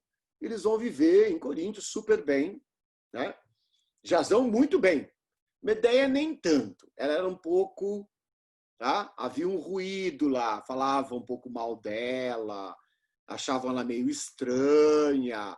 Ah, dizem que era uma feiticeira. Os boatos corriam à torta e direita por lá, inclusive dizendo assim, parece que ela matou o próprio irmão. Ah, nossa, não sei o quê. Então ela não era, ela era respeitada, tida bem, mas tinha alguma coisa nela assim de perigo, né? Que os coríntios viam. E ela teve, então, com Jasão, 2 filhos, e tudo e andava bem, lindo, maravilhoso, né? Tudo que ela queria. Ela, o Jasão, as crianças, ela tinha a ama, as crianças tinham um pedagogo, tá? Ela vivia muito bem. Ela vivia como uma princesa, tá? Estrangeira, mas uma princesa. Até que, então, um dia o Creonte chama o Jasão, fala, olha, Jasão, é o seguinte, tá? Eu estou te chamando porque eu estou envelhecendo, eu tenho uma filha que chama Glauce, tá? Ela tem a tua idade, ela é bonita, jovem como você, tá? E eu gostaria que você casasse com ela. E aí, portanto, você seria, obviamente, com a minha morte, você seria rei, né, de Corinto, e depois você também pode, né, tomar de volta o seu reino, que você é rei por direito, né, de Orcus, tal. Então ele tenta convencer essa história. E o Jasão, né, que é sempre muito, né, obstinado e deseja todo esse poder, fala, ótima ideia. Né? Mas só que tem um problema, eu estou casado com a Medeia. Ele falou, mas esse casamento, vocês casaram na Ilha dos Feaces, num reino distante, entendeu? Vocês casaram, sabe? Casaram em Miami lá, o padre era o Elvis Presley, aquele casamento não valeu nada, tá? Não foi casamento de verdade aqui na Grécia, entendeu? É mais ou menos isso que ele disse, tá? Vocês não casaram aqui na Grécia. Esse casamento aí, esse casamento, que casamento é? Né? E ele se interessa pela Glauce. A Glauce é uma fofa, é linda, bonita, meiga, tá? Tudo aquilo que a Medeia era, a Glauce não era, tá? Então, aquela intensidade da Medeia, né? Porque a Medeia, ela suga energias. A Glauce não, ela era uma pasmaceira, uma princesa criada dos modelos do gineceu, obedecer ao marido, fazer as vontades, ela tinha toda essa resignação, ela era muito bonita. Glauce, que significa branca, bela. Tá? E aí, então, ele chega na maior cara de pau, olha para a Medeia e fala, Medeia, é o seguinte, tá? Você pode continuar aqui, tudo bacana, mas eu vou casar com a Glauce. Hã? Sim, eu vou casar com a Glaucia. O Creonte, né, permitiu isso, foi, aliás, a ideia dele.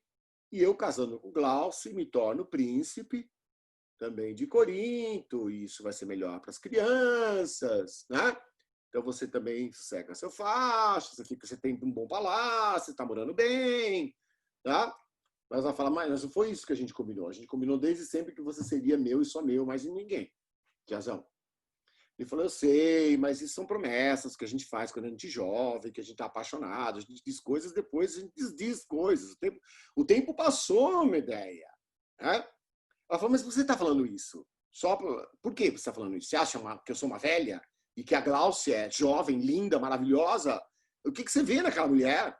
Ela não é nada, tá? Perto de mim.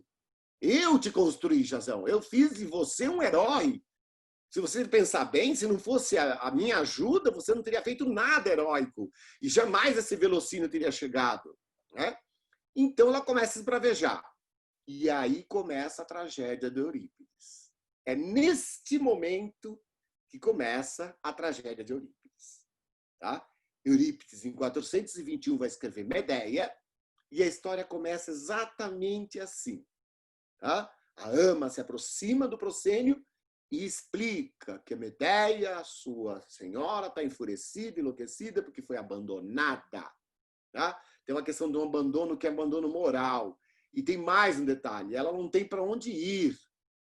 Ela não suportaria ver essa felicidade vazia do Jazão junto com a Glauce e ela ali. Tá? Então, ela está exilada, ela não pode voltar para casa porque ela simplesmente destroçou o próprio irmão e se voltou contra o pai. Tá? Então, ela não tinha o que fazer de volta na Cólquida. Então, ela não pode voltar para casa, ela não, ali naquele lugar ela já não tem mais espaço. Tá? E a peça inteira vai transcorrer no desespero dela. Ela chora, ela grita, tá? Ela fala mal do Creonte, ela fala mal de Jazão, e o Creonte ouve esses rumores todos, né? Eles não param, né, de acontecer, e então ele vai falar com ela. Ele chega lá e fala, olha, Medeia, eu te hospedei, eu te recebi, o quanto tempo você pode ficar, mas agora você extrapolou tudo, tá? Porque você, não sei o quê, mas... E ele discute e ela fala assim, eu vejo que você fala com cuidado comigo, né, Creonte? Você tem medo de mim? E o Creonte diz, fala assim, eu tenho medo de você. Eu tenho medo. Né? Das coisas que você já fez, né? Eu sei quem você é, a sua intensidade, eu tenho medo. E ela fala, mas você não deveria ter medo, porque afinal eu quero bem a todos, mas não é isso que vai acontecer. E ela fala, então, olha, eu vou te pedir só uma coisa. Antes de você me botar para fora daqui, eu e meus filhos, eu falei, não, seus filhos poderiam até ficar. Não, não, não. Os meus filhos vão comigo. Eu sou mãe e eu levo os meus filhos comigo. Tá? Jazão vai reiniciar uma outra vida, que não é a vida que eu projetei para ele, né? Que eu mediei para ele. Ok? Então eu só te peço um dia somente para eu me preparar, para poder sair daqui, ir embora, não sei para onde. Na verdade, ela quer ganhar um tempo, ela precisa de um tempo, ela tem planos na cabeça, e ela precisa desse tempo. Tá? E o que acontece? Né? Por sorte dela, passa por lá um tal de Egeu. Egeu era rei de Atenas. E Egeu tinha um sério problema. Tá? Ele não acertava a mulher e não conseguia... Quando acertava a mulher não dava filho para ele. E ele estava ficando velho e precisava de um sucessor ao trono, um filho. Tá? E ele passa por lá e ele sabe da Medeia. Todo mundo, ela era conhecida, né? Sabia que ela era bruxa, que ela sabia fazer uma série de coisas. Ele fala, será, Medeia, que você consegue, né, fazer com que eu tenha um filho? Okay? Porque o oráculo diz que não. E ela fala, sim, eu consigo. Imagina, óbvio que eu consigo. Né?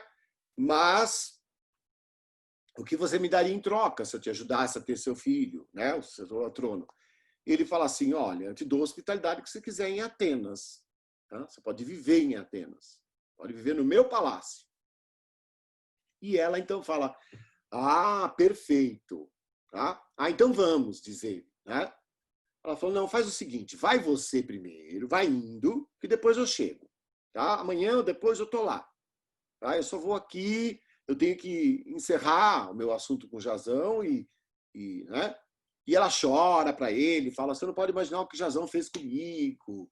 E ele fica todo cheio de amor, ele fala, puxa, que pena, Medea, nossa, o Jazão não deveria ter feito isso com você jamais, nossa, né? Que pai ele é, que marido ele é, né? Como é que é isso, tal. É só porque a gente se casou no estrangeiro, aquela coisa toda. Bom, enfim, né?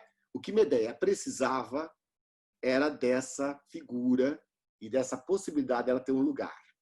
E então ela vai planejar, e planeja muito bem, tá? A vingança.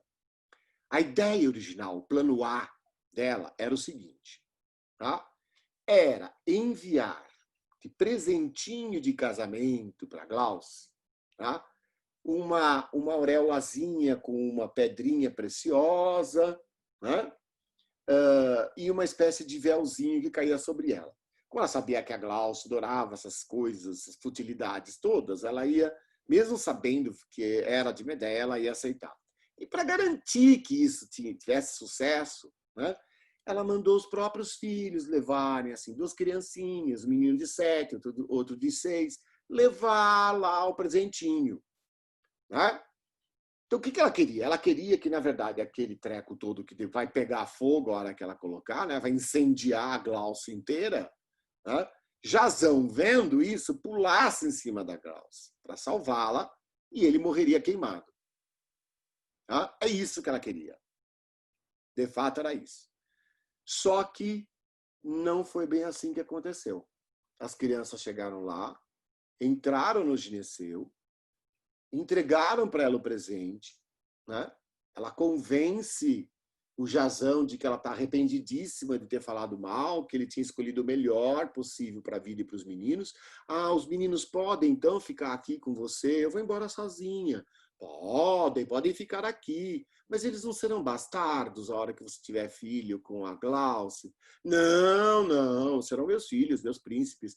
Não, mas é que, na verdade, pela lei, né, de vocês, se você tiver um filho com a Glauce, eles serão bastardos, né? Mas não importa, enfim, né? Mas aí, o que acontece? A Glauce coloca aquilo, ela pega fogo, incendeia inteira, e ele, Jazão, estando na sala, vendo aquilo, não se move. Não se move. Né?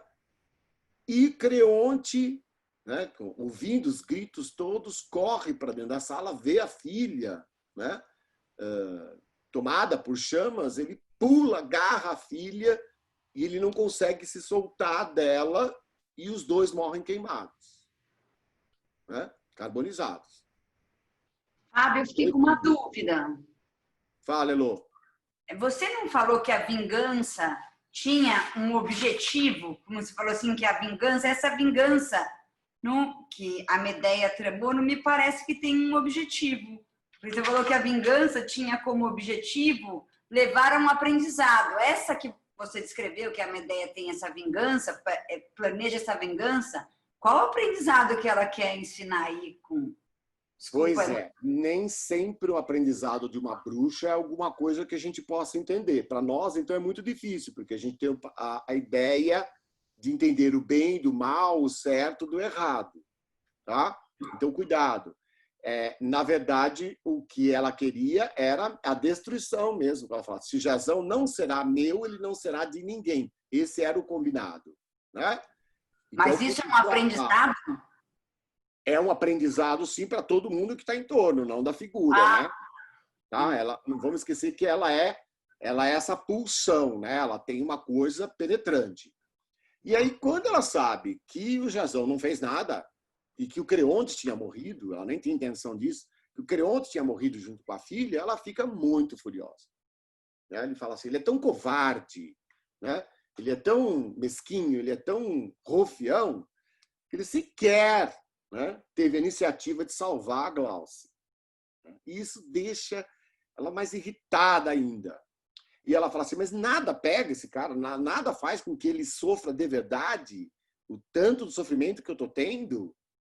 E aí, então, tem uma coisa muito legal, porque a partir desse momento, na tragédia, ela para de chamar os filhos e filhos e chama de crianças, as crianças.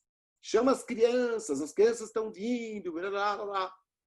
Ela literalmente abandona a ideia de maternidade para ver nas figuras dos filhos, né, dois seres que serão levados a uma hecatombe, né, a um sacrifício para um bem maior, que é aquilo que ela quer chegar, que é a vingança contra o Jazão.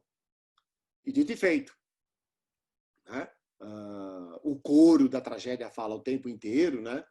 E vai cada vez ficando mais hostil à ideia né, da Medeia, e ela então cumpre isso. Ela mata os dois filhos, e o que ela faz? Antes que o sol se pusesse, ela sobe, né, na parte de cima do palácio dela, que eram palácios planos. Jazão corre até lá, vê os dois filhos mortos, ela, né, num carro maravilhoso com serpentes aladas, que é o carro do sol, e ela, então, de lá de cima, ela diz tudo na cara do Jazão, né? Você é um covarde, você isso, eu que te fiz, não sei o quê. Ele fala, eu quero meus filhos, ele só pensa nisso. Eu quero abraçar meus filhos, você matou meus filhos, não sei o quê, né? E não dói isso em você, você é mãe. Ela falou assim, dói muito em mim, mas eu quero que doa mais em você, Jazão, né? E aí tem esse final apoteótico do Eurípides, que para os gregos foi uma coisa, né? Tanto que ele nem ganhou o festival com essa peça, né? Ele nem ganhou, porque ela sai com o carro do sol e encerra a peça, Medeia indo embora e levando os filhos com ela. Mas o mito não termina aí, né? Esse carro do sol, Hélios, que era avô dela, salvou-a, literalmente, né, desse filicídio. E então ele leva a Medeia até a ilha de Ea, ela encontra com a Circe, e lá elas fazem o quê? As exéquias, né, todos os rituais, né, fúnebres com as crianças. Medeia é purificada por Circe, e Circe transforma as duas crianças em dois falcões, né? O falcão é uma ave sagrada, é uma ave, né, de representação esotérica. Muitas vezes, né, ele traz a ideia, né, de ser guardião, e são dois falcões que ficarão muito ligados à ilha de Circe. Inclusive, são eles que vão anunciar a chegada do Odisseu, do Ulisses, tá? Na ilha da Circe, ok? Essa zoomorfose, né, que acontece é quase como uma ilha dos bem-aventurados, só que, na verdade, nós estamos num plano que é o plano, né, do esoterismo, das grandes questões. Se isso foi suficiente para a consciência de Medeia, né,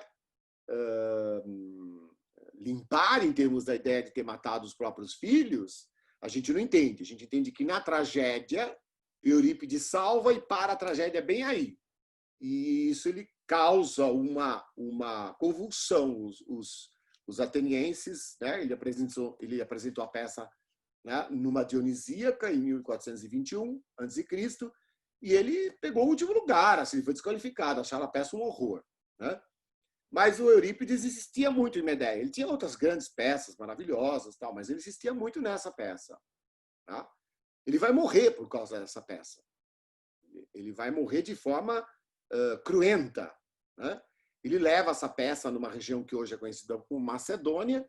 Quando ele monta, todo mundo se sente ofendido diante da peça, dessa mãe, né?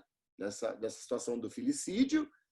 E ele é condenado por uma mulher da Macedônia, tá, à morte. E os gregos eram interessantes nesse caso. Não sei se vocês sabem, a pena de morte na Grécia existia, mas não era bem diferente do como a gente conhece. Na verdade, era sentenciada a pena de morte e a pessoa tinha 24 horas para se matar. Tá? Escolha como você quiser para fazer a passagem. Tá? Nós não vamos te matar, mas você tem que escolher como você fará a passagem. E aí o Eurípides escolhe, né? Bom, vocês imaginam, o Sócrates escolheu morrer entre os discípulos, tomando um vinho, cortou os pulsos na banheira, aquela morte toda bonita, né? Cheia de significados, tal, várias mortes possíveis. O Eurípides pediu para ser devorado por cães famintos, diante do público. Ele era bastante intenso, e Medeia era a peça dele. Essa peça ela foi destruída várias vezes, mas tinha tanta cópia, né? Tantas cópias sobreviveram que ela atravessou 2.500 anos, né? Sendo uma peça maldita e proibida. Tá? Mas continuando, só para a gente encerrar a história de Medeia, tá? Aí depois disso, o que ela faz? Ela vai para Atenas, tá?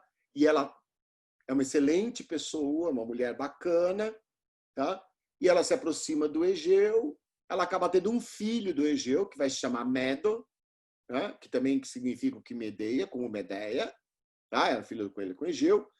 Só que Egeu tinha escondido uma coisa. Nesse íntere dela ir para a ilha de Círce, não sei o quê, ela passou muito tempo, e o Egeu tinha passado por Trezena e tinha se deitado com uma mulher lá, e ela tinha tido um filho que dizia ser dele, um tal de Teseu.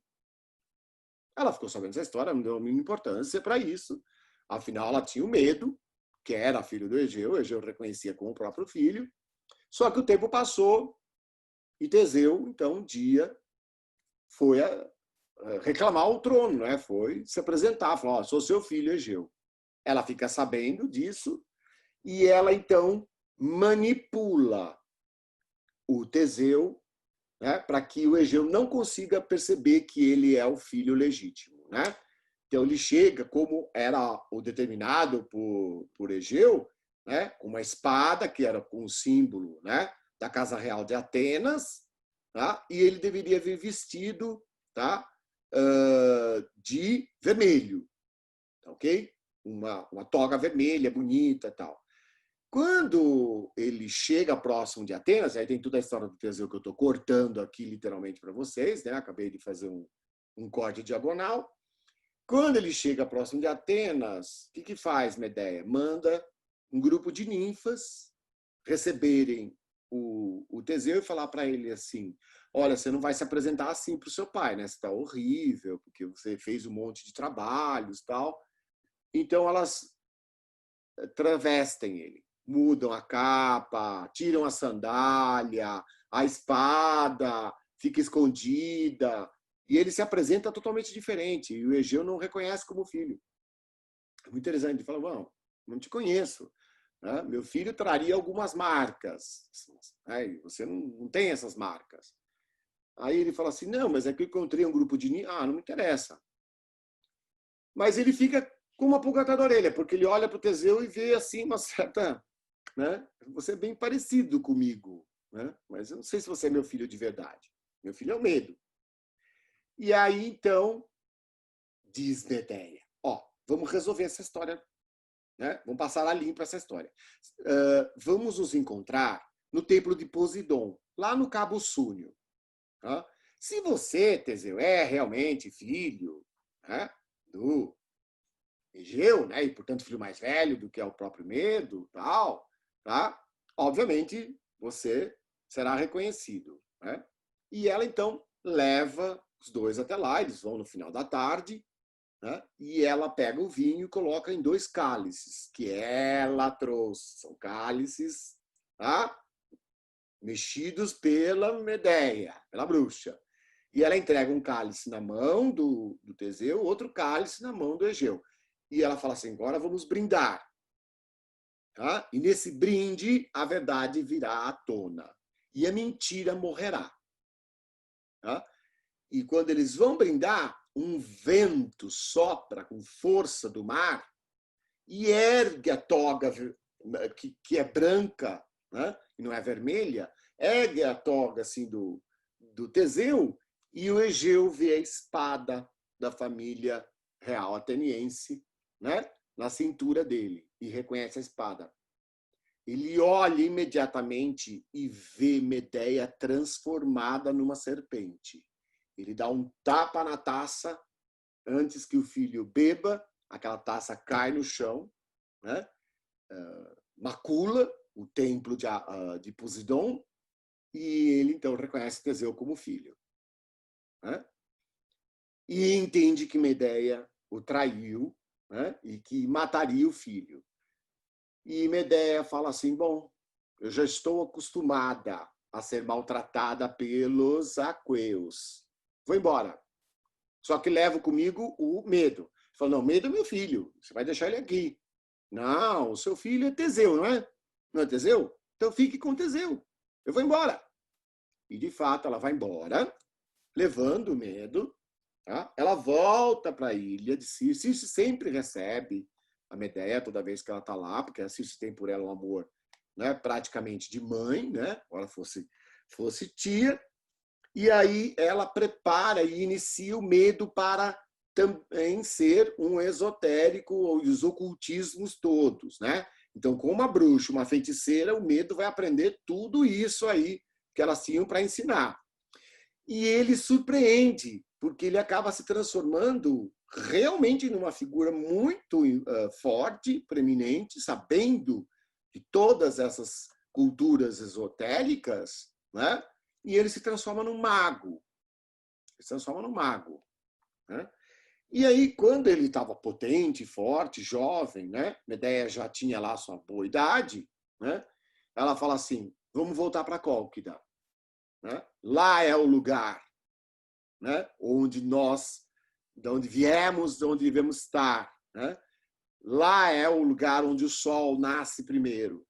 Lá é que está o nosso ancestral titânico. E aí, então, ela volta. Quando ela volta, obviamente, o Pélia já tinha morrido. E quem estava no trono era o irmão Perses. Tá? Ele tinha assumido o trono. Era o irmão do Etes, né? E aí, então, ela se indispõe, né? Dizendo: não, o trono pertence a Medo. Ah, ele que vai assumir o trono. Eu sou a princesa, né? Eu venho da linha sucessória, ele é. Não, aquela discussão toda, tá? E Medeia, mais uma vez, mata um familiar.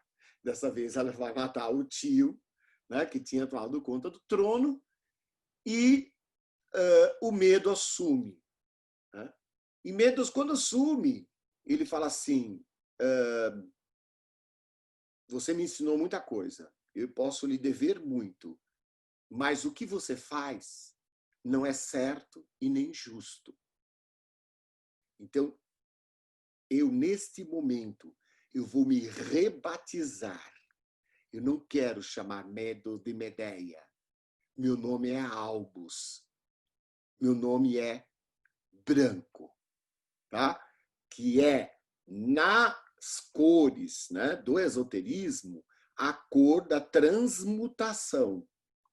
Tá? E você, Medeia, mãe Medeia, a sua cor é um azul acinzentado. Tá? Você vem do putrefatum. Então, eu não quero mais participar disso tudo. E ele rompe com a mãe e passa a ser o Albus, o branco. Ele vai continuar, né, o seu reinado na Cólquida. Medeia, né, Dian tenta lutar contra o próprio filho com forças mágicas e ela acaba se transformando numa serpente, uma enorme serpente. Tá? Então, esse processo é chamado de elitropia. Né? A elitropia vai aparecer muitas vezes nos manuais, né, de esoterismo, principalmente na Idade Média. E essa serpente é uma serpente mulher e ela é indestrutível. Indestrutível. Na Idade Média, essa figura da Medeia serpente vai ser chamada basilisco. Ela vai ser uma serpente basilisca. Tá? E aqui eu estou vendo o rostinho da Carol, que está rindo o tempo inteiro, porque ela já entendeu tudo o que eu falei. Porque ela já entendeu que a saga do Harry Potter foi inteira baseada na mitologia grega. Tá? A autora, né, que eu nunca lembro o nome, desculpa, eu lembro de todos, mas não lembro o nome dela, não consigo memorizar o nome dela. J.K. Não sei se você... Hã? J.K. Rowling.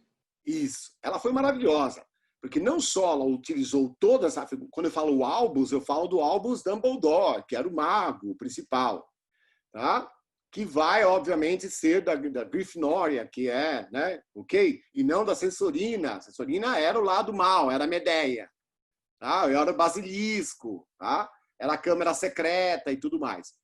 E não sei se vocês sabem, todos, né? Estou fazendo aqui um elogio maravilhoso a essa escritora e a maior saga, né, dos últimos tempos, uma saga mítica infanto-juvenil, que ela viveu muitos anos em Portugal. Ela viveu em Coimbra. Ela viveu em Coimbra. E foi lá em Coimbra que ela aprendeu uma série de rituais típicos de escola e que ela pôs tudo isso na saga dela. Então, o manto, né, a roupa que o Harry usa, tudo isso eram rituais que vinham da Universidade de Coimbra. Tá? Ela pegou o lado dos portugueses. Tá? Ela não fez mais isso também. A marca, né, do Harry Potter, a Medeia também tinha, só que da Medeia era um ovo. Era um ovo de serpente. Tá? Ela também trazia uma marca da transgressão. Era chamada marca da transgressão.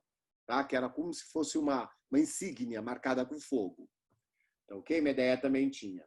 Então, tem uma coisa muito legal, assim, comparativamente.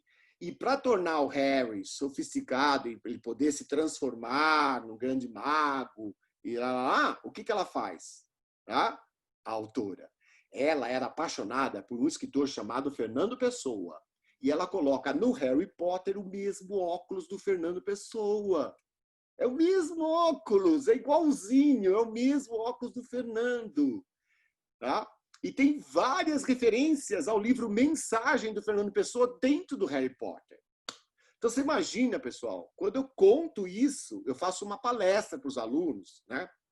Os adoradores do Harry Potter, e aí não tem aquelas meninas que devoraram o livro, elas sabem assim os exemplos, e aí eu começo a mostrar tudo isso dentro da literatura portuguesa e dentro da mitologia, elas ficam é uma aula de ensandecer, eles não veem a hora.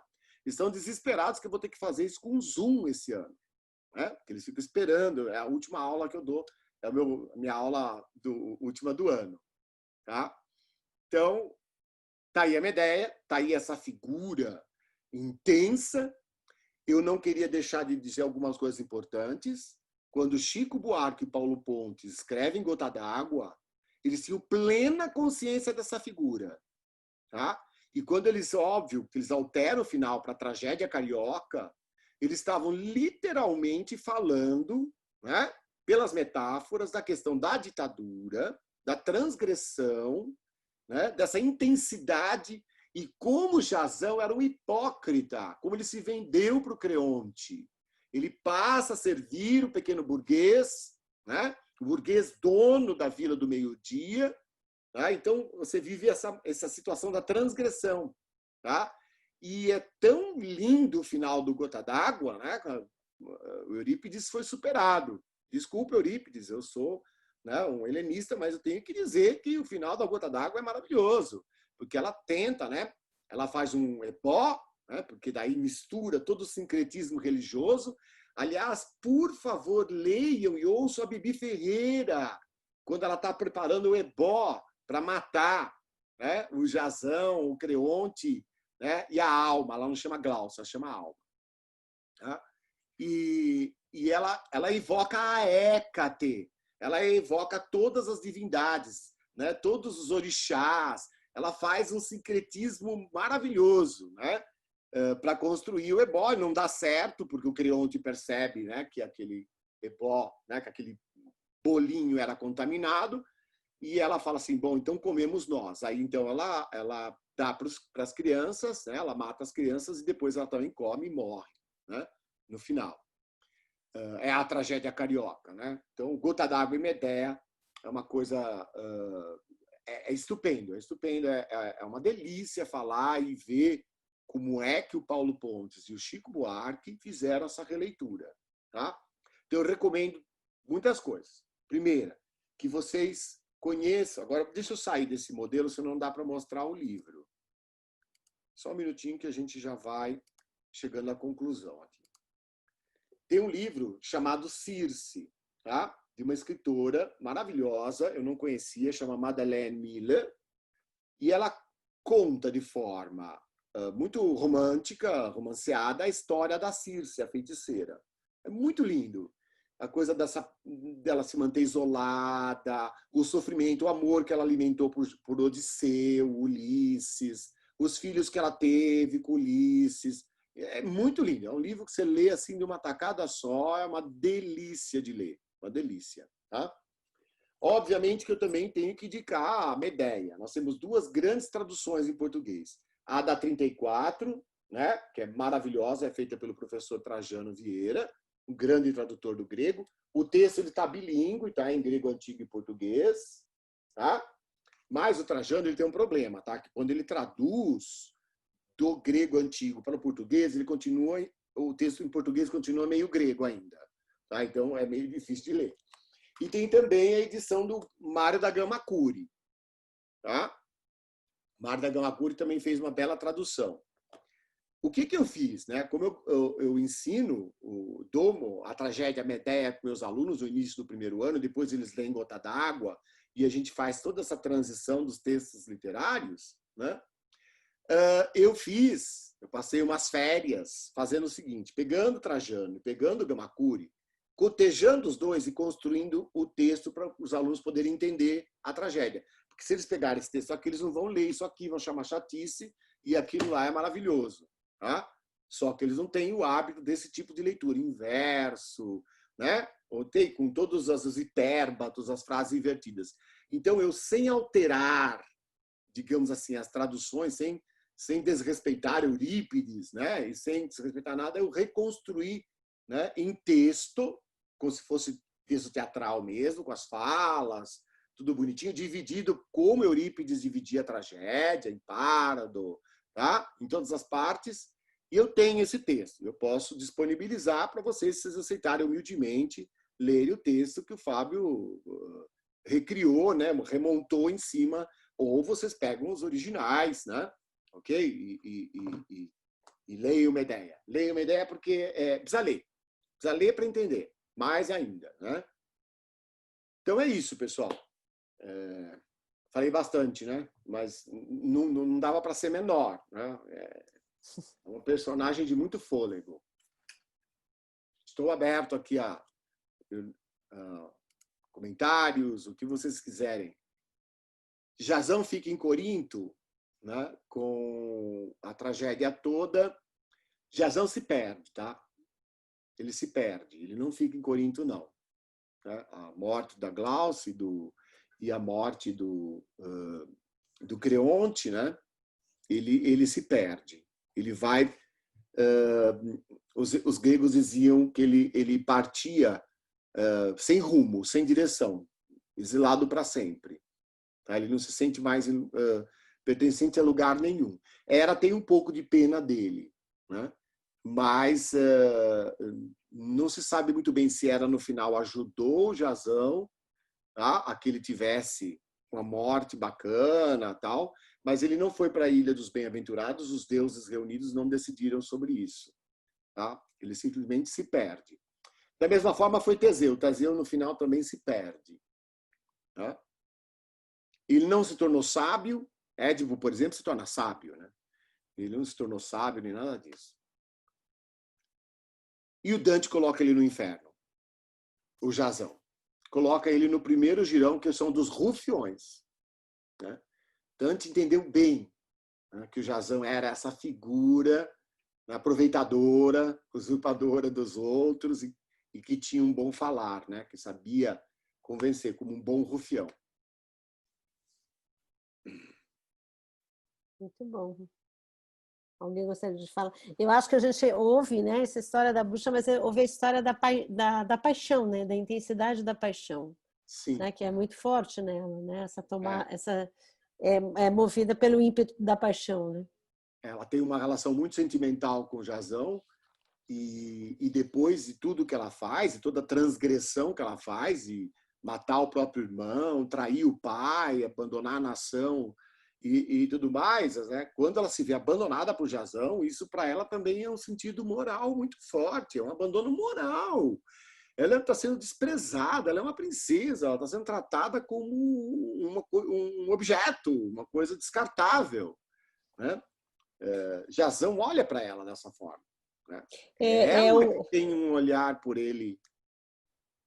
É a traição, né? Que é a traição que é aquela que rompe o pacto, né? Exato. Ela atua em nome da traição, por conta da traição. É aquela que rompe o pacto, aquilo que foi pactuado antes. E obviamente que o Eurípides amaldiçoou ela, porque ele cortou a história, né? Ele não deu a redenção a ela, né? Ele não continua a história dizendo, olha, depois ela foi lá, ela planteou a morte dos filhos, ela se purificou e eles foram transformados em falcões eternos, né? Quer dizer, eles foram por um ressurgimento excelso, né? São grandes aves, ok? Aves importantes, né? Isso não foi mostrado. Ele corta bem na hora em que ela está levando os filhos mortos, Jazão arrasado, né? E isso chocou, né? Chocou muito. Eu acho que por ter chocado tanto, né, a tragédia, é que ela se preservou tanto. Porque outras tantas tragédias foram escritas, elas se perderam, porque elas deviam ser histórias mais regulares. E quem vai destruir Medeia vai ser o Aristóteles. Um século depois, o Aristóteles diz que a pior coisa que já foi escrita, tá, de tudo aquilo que ele tinha lido tinha sido Medeia, de Eurípides. Eurípides era péssimo, mas aquele ali ele caprichou no péssimo. Tá? E que a melhor tragédia grega era Édipo, rei dos Sófocles, que era perfeita na sua estrutura. Tá? Era o Édipo rei.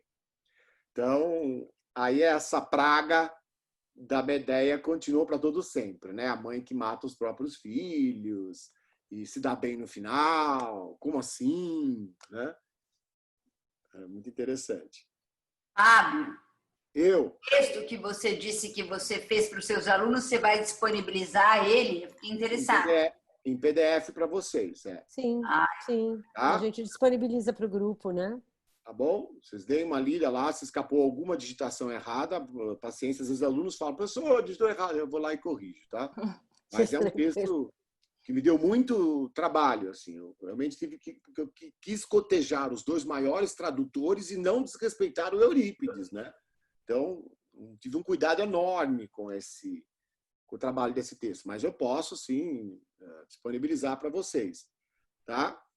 Eu tenho intenção de publicá-lo, então, por favor, né? É uma cópia secreta, tá? Então, cuidado, fique só petit comité, só para os privilegiados. Só, cuidado que a Medeia, né? Entendeu? Eu sou também especializado em esoterismos e poderia falar um pouco depois para vocês sobre tudo isso, sobre a questão esotérica.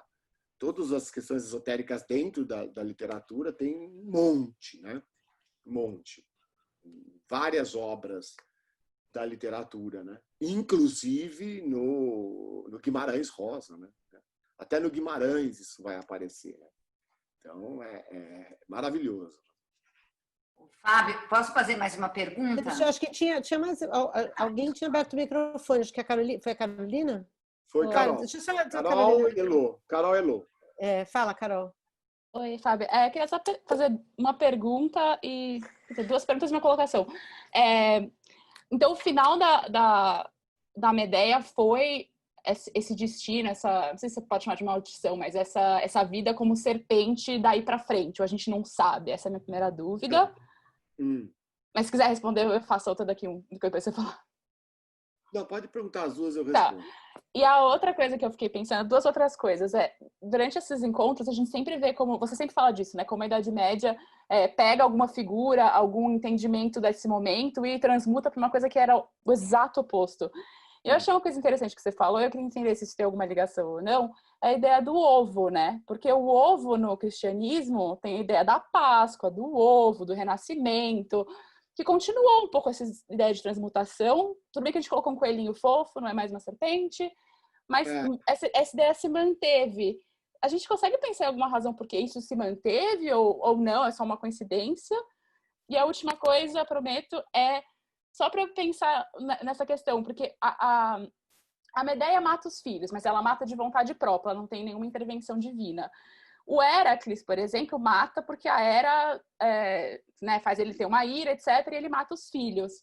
Existe algum tipo de entendimento de comparação dos resultados práticos disso? Porque nenhum dos dois sofreram com a Eríneas, né? No caso do Hélios, porque enfim, Hélios desculpa, Eríneas porque o Hélios salvou, e o Héracles, eu na verdade não sei porque ele não sofreu. Exato. Mas eu achei interessante, foram motivos diferentes, mas nenhum dos dois sofreram com essas consequências. Sim. Enfim, então, eram esses 3 pontos. A primeira coisa, sim, a gente não sabe exatamente no que Medeia se converteu, mas ela se transmutou e eternizou. Tá? Se ela é um basilisco, se ela é uma serpente, se ela é uma mulher serpente, isso a gente não sabe. Tá? O mito acaba, a gente não tem mais material, tá? Mítico para dizer nada sobre isso. Por enquanto, não tem mais nada, não apareceu nenhum texto. Tá? O que existe são alguns textos tardios, já romanos, entendeu? Que tentam achar uma morte para ela. Ela morre de velha. Tá? A segunda pergunta foi sobre o... Não, a terceira foi do... O ovo, O ovo da serpente. Cuidado, o ovo da serpente. E não é igual, Não é igual ao ovo, que é o útero, a ideia da Páscoa, do advento do cristianismo. Tá? Tem uma diferença entre o ovo da serpente. Tá? Que aí você tem que sempre lembrar. O ovo da serpente é sempre a ideia do ninho, de alguma coisa que, ao mesmo tempo, é sagrada, é esotérica, mas também assustadora. Tá? Assustadora. Ok? Pela intensidade, pela força que traz. Depois vocês vão ler o texto, eu falo um pouco sobre essa questão da mitogenia. Agora, com relação às Eríneas, é muito louco, porque ela mata o irmão, as Eríneas não vão até lá, né? Enlouquecê-la. E ela cometeu um fratricídio. Né? Depois ela comete, né, um filicídio e o Sol resgata, né? O Titã Sol leva ela embora, as Eríneas não aparecem. Por que isso acontece? A explicação é bem interessante, porque as Eríneas, elas foram criadas em outra época mítica. Entendeu? O mito de Medeia, ele é bem anterior ao mito do Héracles. E aí você vai falar assim, mas espera aí, mas o Héracles não estava no barco com os argonautas que chegou na Cólquida? Não, ele não estava. Tá? Ele desembarcou antes. Mas ele estava na caçada, ele estava. Ele não chega até a Cólquida. Ele chega até a metade do caminho porque o Ilas se perde, ele vai atrás do Ilas. Tá? Ele vai ficar no mesmo Hellesponto que depois a Atalanta fica. Então tem uma coisa interessante que são sobreposições, são camadas míticas que vão aparecendo. Tá? E à medida que o tempo vai saindo da idade que a gente chama, a idade do ouro, tal, que é o século XII a.C., até o 10 a.C., né? Pensa que a Ilíada já é o século VIII a.C., tá? À medida que a gente volta, a gente vai percebendo que sobreposto vão sendo colocadas personagens e figuras para dar mais ou menos um sentido de justiça. Eu não diria e nem me atreveria a dizer que é uma moral, porque as Eríneas, elas atacam, elas amaldiçoam todo aquele que comete um ato vil, né? Sujar-se com o próprio sangue, né? Ok? Então, a história de Eletra, de Orestes, de Clitemnestra, que as Eríneas aparecem, o Apolo é que vai controlar, é uma história que veio bem depois. Tá? Ela é uma história que veio depois no mundo grego. Tá? Antes dessa história que eu contei hoje. Hoje eu contei uma história muito, muito, muito antiga. E que, de certa forma, se você pensar bem, essa coisa sobre o controle das serpentes, o carro das serpentes, tudo isso tem cara de Oriente, tem cara de Índia. Tem cara de flautista e a serpentinha. Tá? Tem cara de Índia. Sim, certamente essas histórias vieram do Oriente. Né? Porque vamos lembrar, o maior livro de representação mitológica no Oriente, que é o Panchatantra, ele é do século 30 a.C. Né? 30. E o mito mais antigo que a gente consegue pegar dentro da Hélade é do 12 a.C. Então, certamente, todas essas histórias do Oriente migraram para o Ocidente e continuaram migrando. A passagem da Grécia para Roma, né, tem uma transformação muito grande entre os deuses, as figuras e os mitos, e o advento do cristianismo, que se dá em Roma, que vem do subsolo romano e se ergue, né? Então, esses mitos, eles correram pelas canções de gesta, como eram chamadas, durante o século V, VI, VII, VIII, IX, X, e lá para adiante, quando a gente consegue ter algum material sobre isso, depois de Carlos Magno, esses textos todos já eram moralistas, todos moralistas. Heracles lutava contra o dragão de Nemeia, porque o dragão de Nemeia era o demônio. Ele era o dragão do Ágios Gorgios. Então, ele, entendeu? Você está entendendo o que eu estou falando? É uma sobreposição. É isso que eu explico no texto que vocês vão ler no final do material que eu entreguei. Tá? À medida em que vai mudando quem conta a história, ele também vai lendo essa história a partir de uma moral de sua época, de um olhar de sua época. Tá? Mas quem moraliza são a Idade Média, não são os romanos, né? É a partir da Idade Média. Exato. Os romanos já começam a entrar na questão do sistema binário, o bem e o mal, tá? O bem e o belo, isso já começa a aparecer em Roma. Tá?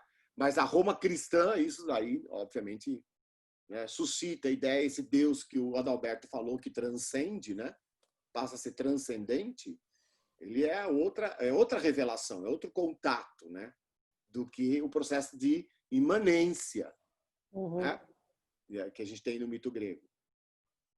Elô, quer fazer a pergunta? Eu quero.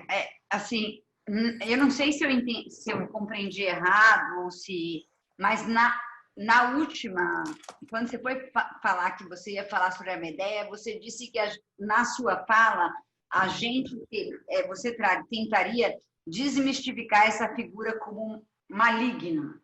Ela não é maligna, ela é de um outro universo. Ela é de um outro universo. Num outro universo. Assim, para mim, a história que você contou, eu olho e falo, credo, que mulher horrorosa. Eu não consegui não ter isso, ter essa sensação. Porque você vive no mundo, Elô, né? O teu entorno todo, desde que você se dá por gente, é o mundo judaico-cristão. É o mundo que as relações familiares, elas são sanguíneas, elas são importantes, elas têm uma fundamento. E ela, a Medeia, que a gente está vendo, que eu estou trazendo para você, ela não viveu nessa época. Tá? O apsito, para ela, foi um instrumento. Tá? Um instrumento. E até o próprio Jasão que ela construiu. Então, ela não está vivendo com esse parâmetro que a gente tem hoje. Lógico que eu olho para a Medeia hoje e falo, meu Deus, essa mulher é terrificante. Né? Óbvio. Ok? Mas ela é mais do que isso. Por isso que eu acho legal que vocês leiam a tragédia grega e depois leiam Gota d'Água do Chico Buarque. Tá? Farei isso. Você vê na figura da Joana essa Medeia trazida para os nossos tempos, para os anos 70. Tá? Quem é Joana? Tá? Okay? E é muito legal, porque o Chico ele troca o nome, né? Ele e o Paulo trocam. Eles não mantiveram o nome Medeia, mantiveram Jasão, Creonte, Egeu, esses nomes eles não mantiveram, Medeia eles trocaram, porque o nome estava tão marcado por uma figura, para nós, né? Assustadora, que Joana é um nome muito mais brasileiro, tem muito mais a ver com a mulher brasileira dos anos 70, né? E o enfrentamento que ela tem diante de um governo capitalista, autoritário, né? E ela vê o homem que ela construiu se tornar um saco de farinha. É isso que ela fala. Você se transformou num saco de farinha, Jasão. Você não é sambista coisa nenhuma. Você não é nada. Então é a mesma coisa que Medeia fala para Jasão. Você não é herói droga nenhuma. Se não fosse a minha intervenção, os meus poderes mágicos, Jasão, você não teria sido nada. Nada. Um fracassado. Tá? Você não se sustenta pelas suas palavras de rufião. Você pode enganar lá os outros, tá? Mas não a mim. Entendi. Não sei se eu conseguir fazer entender. Lógico que eu também olho para ela e falo, nossa, essa mulher, pelo amor de Deus, que coragem, né? Que força, que figura, né? E paixão, né? Que intensidade para si, né? Intensidade do desejo, da intensidade do pacto, daquilo que me pertence, né? Em nome disso, qualquer coisa está valendo. Não sei se ela é tão malvada assim, não. Não sei, não. Há formas mais sutis de fazer a mesma coisa, eu diria. Eu sempre digo nas minhas aulas, quando os alunos começam a dizer isso, eu falo assim, olha, fala com a sua mãe bem assim, mãe, vem cá. Alguma vez você já pensou em me estrangular? Exatamente. Ela vai naquilo que você só fica na imagem do desejo, né? Ela executa, ela vai ao ato, né? A minha várias vezes falava. Estou com o meu irmão aqui, ele não vai me deixar mentir. Minha mãe falava, eu vai italiano ainda. Vi ammazzo! Eu te mato vocês! Ela era muito teatral, então eu conheci Medéia pela minha mãe. Porque eu e o Cláudio estávamos fazendo uma zona à noite, ela já estava cansada, tinha trabalhado e tudo, e nós dois fazendo uma bagunça no quarto. O Cláudio, eu era mais novo, o Cláudio brincava comigo, eu gritava, mãe, o Cláudio, aquela coisa toda. Ela entrou no quarto com uma faca na mão, uma cara, e falou, eu mato vocês dois, vocês não ficarem quietos. Aí nós então... Ali eu descobri o que era Medéia. Foi a primeira vez na vida que eu ouvi falar sobre Medéia. Tá? Porque, lógico, era uma encenação toda. Ela era muito teatral, estava com o saco cheio, os dois pentelhos fazendo barulho, ela queria descansar, porque no outro dia ela ia trabalhar. Né? Então, eu falo sempre isso, pensa um pouco. Não sei, Silvia, eu não entendo muito de psicologia, mas na questão do inconsciente e tal, a Iracy Galeazzo falava, não, quantas vezes as mães pensam em estrangular os próprios filhos? Isso é uma coisa normal. O campo da fantasia, né, e o desejo estão a serviço disso. A questão é ir ao ato, né? Ela traduz, né? Acho que o mito traduz isso que o desejo e a fantasia elabora. Por isso que eu estou dizendo, não é algo... Ela quando ela mata, né, os filhos, ela mata em nome de um pacto que foi rompido, né, em nome de algo, né, não é em nome de nada. Ela não os vê como filhos, né? Exatamente. Os filhos do Jazão, as crianças. Ela tem também que ser distanciada da figura materna. Fala, Patrícia. Eu acho que é uma questão doentia. Espera só um minutinho. O que, Patrícia? O amor que ela tinha pelo Jazão era tão doentio que os filhos ficavam em segundo plano, na verdade, né? Porque ela via isso, que eu acho que filhos da pessoa que me traiu, a pessoa que me deixou, me abandonou. E a única forma que eu tenho de fazê-lo sofrer, ela percebeu, era fazendo os meninos morrerem. Ele sentia na pele. E a formas simbólicas, né? E a formas simbólicas de matar. Que não o ato, mas a forma em que se mata, né? Simbolicamente. Né? Muito bom. Muito bom. Ô, Fábio, eu queria fazer um comentário. A sua mãe falou tudo isso e ela não viveu a quarentena trancada com você em casa, hein? Não.